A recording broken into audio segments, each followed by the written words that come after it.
Let's talk about dominant lights. By now you've probably seen these in the Actor Class's browser, but you're wondering, what are they?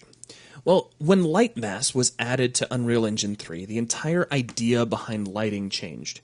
You went from a concept of wanting to fill your level with all kinds of lights to help simulate the behavior of light, so you'd have lights whose only purpose was to make it look like light was bouncing around, to suddenly wanting to use as few lights as possible and letting Lightmass handle calculations like bounced light.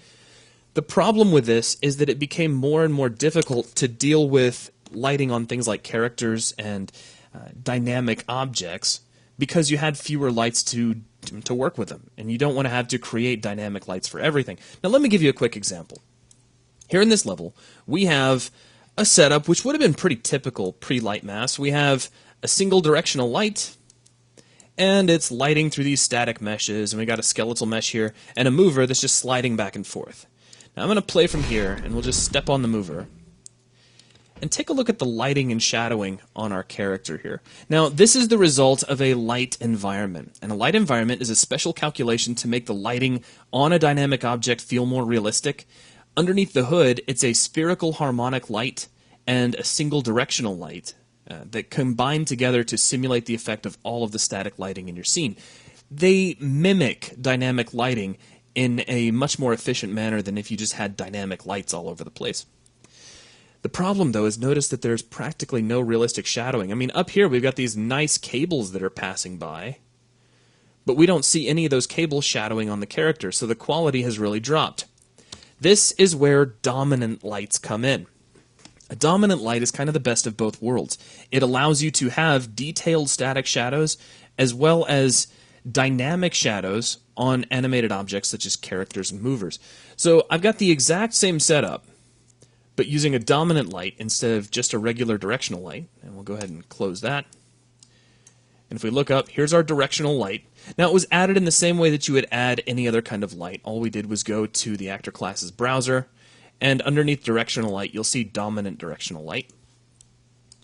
And let's just fire the level up. In fact, you can already see a little bit of the result.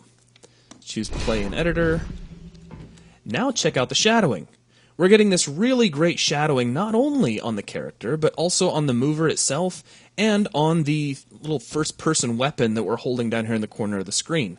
Overall, a much more realistic result, but we're still reaping the benefit of these great static shadows from Lightmass.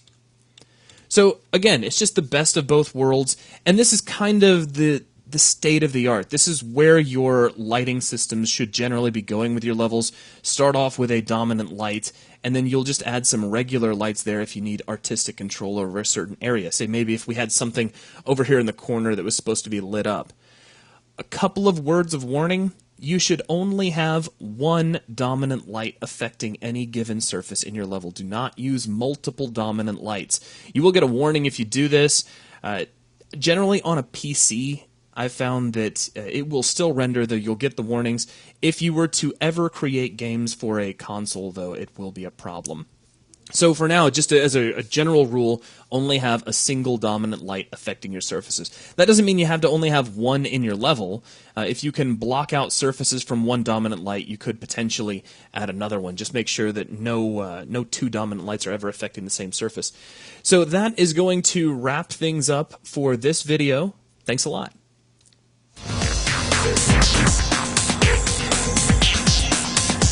be right back.